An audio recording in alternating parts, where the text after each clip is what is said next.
Assalamualaikum warahmatullahi wabarakatuh. Salam dan bahagia. Perkenalkan, nama saya Yuli Astuti, NIM 2017-017-093, Prodi Akuntansi, Fakultas Ekonomi. Di sini saya akan mempresentasikan hasil dari skripsi saya yang berjudul Pengaruh Likuiditas, Solvabilitas Manajemen Aset, Ukuran Perusahaan dan Struktur Modal terhadap Kinerja Keuangan dengan studi kasus perusahaan manufaktur yang terdaftar dalam Indeks Kompas 100 di Indonesia tahun 2017-2019.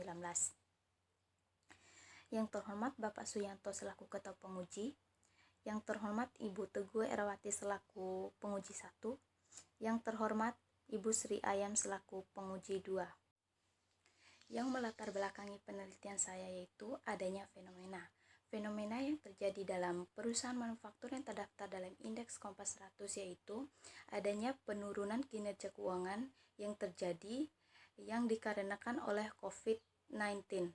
Nah, kondisi menurunnya kinerja keuangan tentunya akan mempunyai dampak yang sangat luas dan akan membuat perekonomian di Indonesia goyah. Hal tersebut dibuktikan dengan adanya survei yang dilakukan oleh McKinsey pada awal bulan April 2020 yang menunjukkan bahwa kehidupan di Indonesia secara dramatis akan terganggu dan 83% masyarakat yang berada di Indonesia menyimpan uangnya untuk masa krisis pandemi COVID-19 sekarang. Ukuran perusahaan berpengaruh terhadap kinerja keuangan, serta yang kelima, apakah struktur modal berpengaruh terhadap kinerja keuangan. Selanjutnya yaitu kajian teori. Nah, di sini teori yang saya pakai yaitu teori sinyal. Teori sinyal pertama kali dikemukakan oleh Spence pada penelitiannya yang berjudul Job Market Signaling. Selanjutnya, kerangka pikir penelitian. Variabel yang pertama likuiditas. Likuiditas berpengaruh positif terhadap kinerja keuangan. Yang kedua, solvabilitas berpengaruh positif terhadap kinerja keuangan. Hipotesis yang ketiga, manajemen aset berpengaruh negatif terhadap kinerja keuangan. Yang keempat, ukuran perusahaan berpengaruh positif terhadap kinerja keuangan. Dan yang kelima, struktur modal berpengaruh positif terhadap kinerja keuangan. Setelah kerangka pikir, selanjutnya definisi operasional. Yang pertama, variabel dependen atau variabel Y, kinerja keuangan.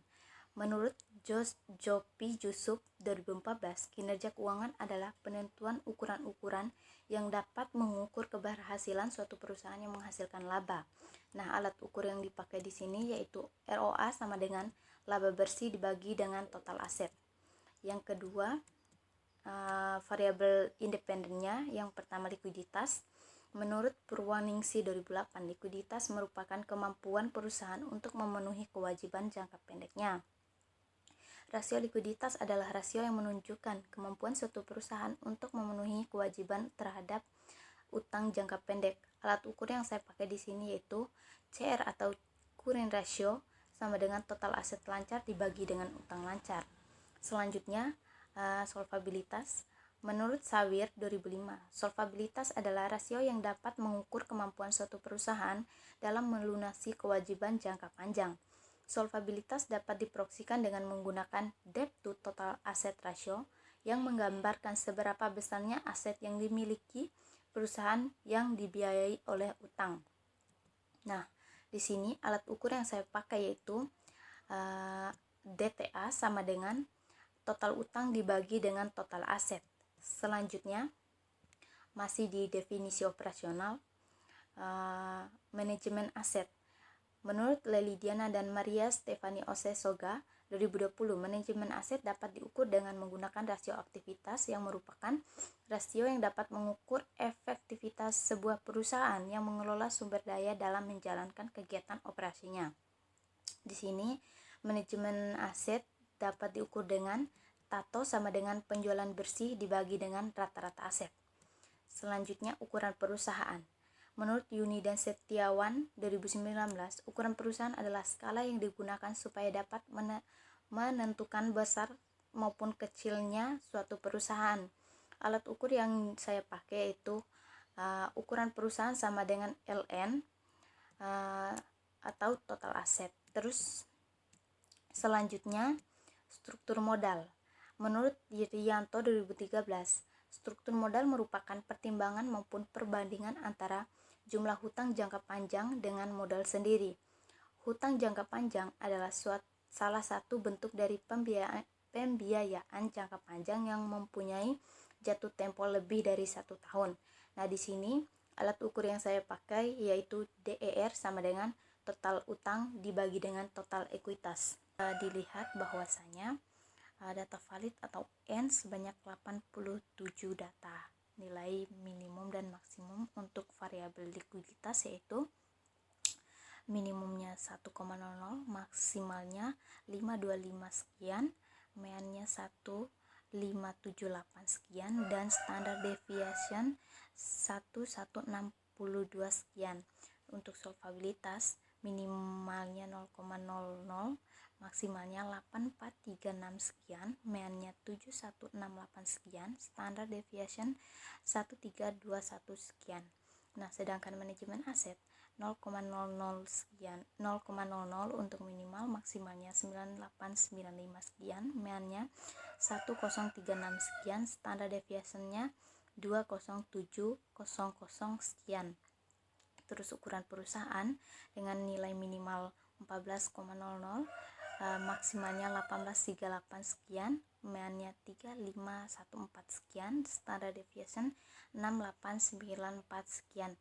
Struktur modalnya yaitu minimalnya 0,00 sekian, 0,00, maksimalnya 7807 sekian, meannya 1143 sekian, standar deviationnya 1226 sekian. Dan kinerja keuangan sendiri minimalnya 00, maksimalnya 9813 sekian, meannya 2420 sekian, dan standar deviation 2928 sekian.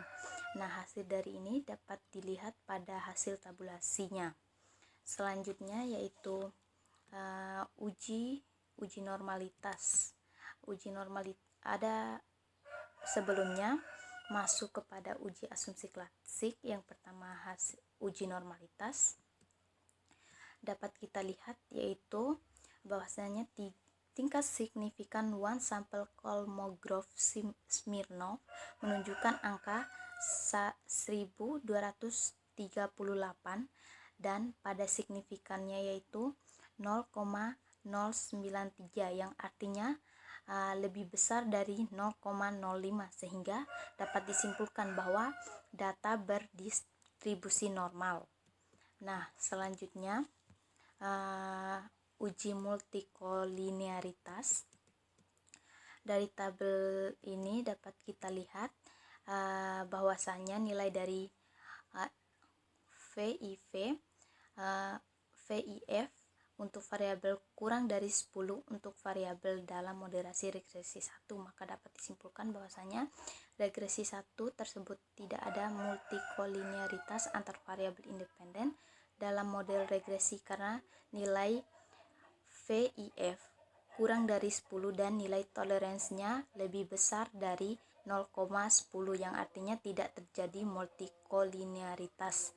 Selanjutnya uji heterokedastisitas. Di sini uji heterokedastisitas kan ada beberapa, uji Glasser, uji Park, dan di sini saya menggunakan uji Sperman-Rowe.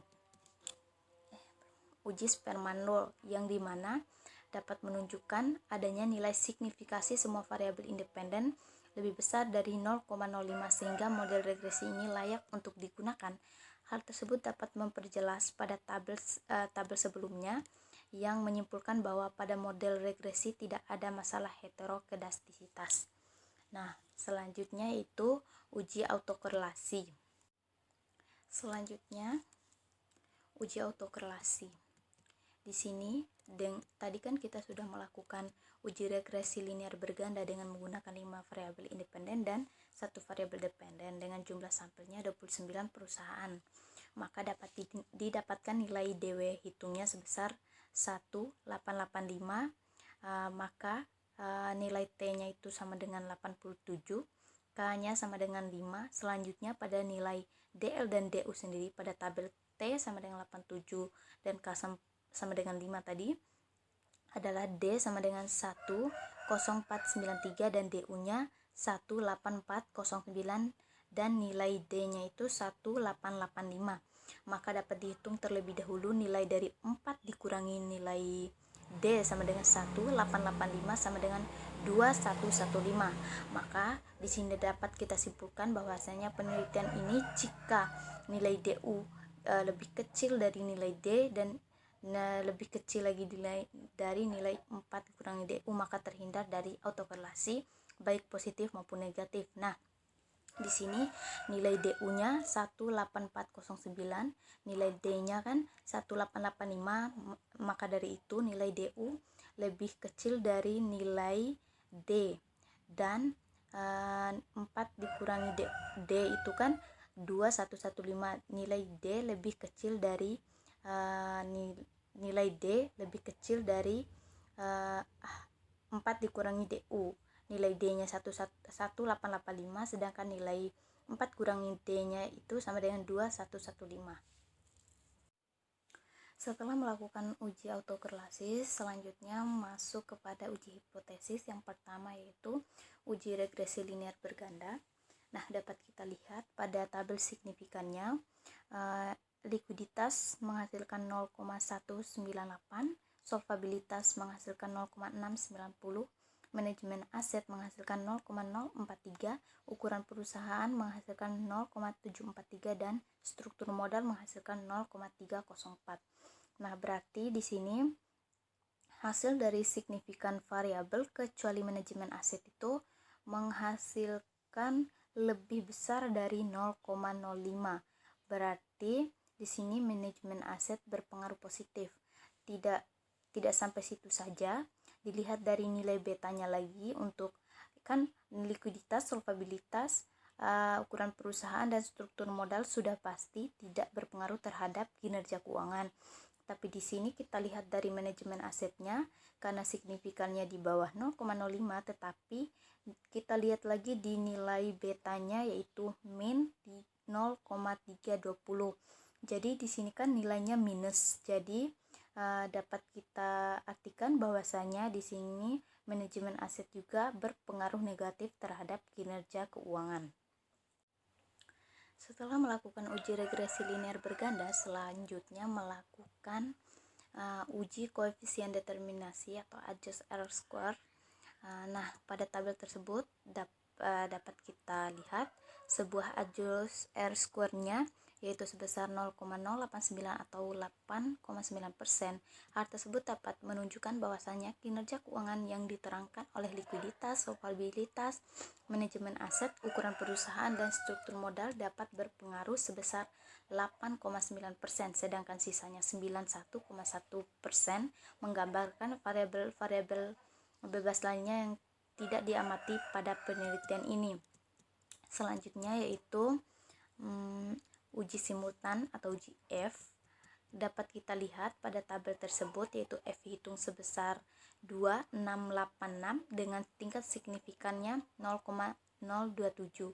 Nilai F hitungnya lebih besar sama dengan F tabel yaitu 2,43. Berarti dapat disimpulkan bahwasanya likuiditas, solvabilitas, manajemen aset, ukuran perusahaan, dan struktur modal secara simultan tidak berpengaruh terhadap kinerja keuangan.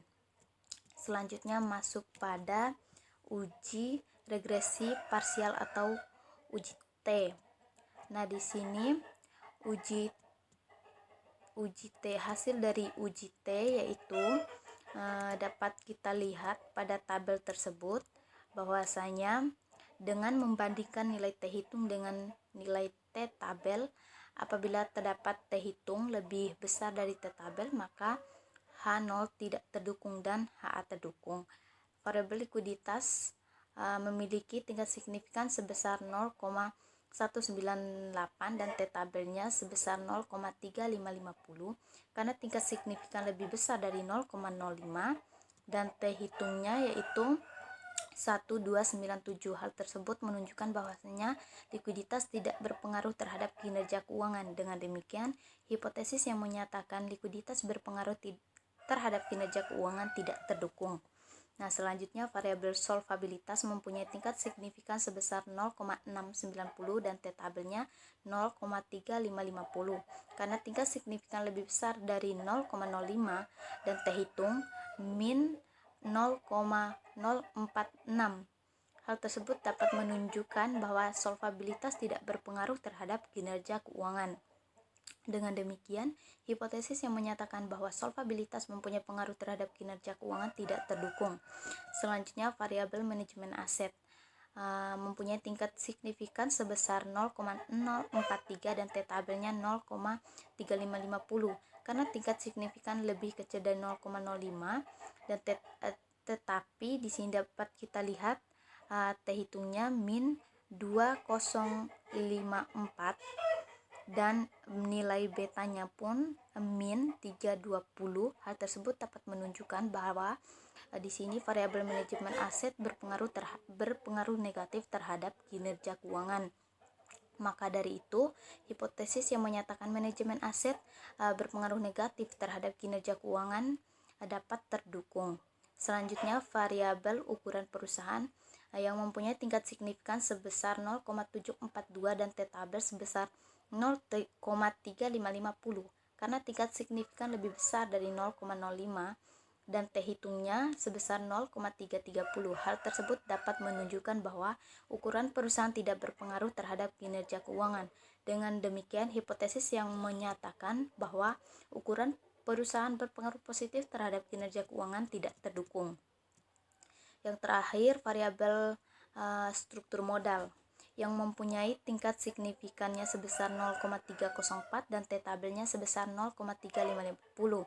Karena tingkat signifikan lebih besar dari 0,05 dan T hitungnya sebesar min 1035. Hal tersebut dapat menunjukkan bahwa struktur modal tidak berpengaruh terhadap kinerja keuangan. Dengan demikian, hipotesis yang menyatakan struktur modal berpengaruh positif terhadap kinerja keuangan tidak terdukung. Selanjutnya yaitu kesimpulan. Kesimpulan yang pertama yaitu likuiditas tidak berpengaruh terhadap kinerja keuangan. Yang kedua, solvabilitas tidak berpengaruh terhadap kinerja keuangan. Yang ketiga, manajemen aset berpengaruh negatif terhadap kinerja keuangan. Yang keempat, ukuran perusahaan tidak berpengaruh terhadap kinerja keuangan. Dan yang kelima, struktur modal tidak berpengaruh terhadap kinerja keuangan. Sekian presentasi dari hasil skripsi saya. Lebih dan kurangnya saya mohon maaf. Salam dan bahagia.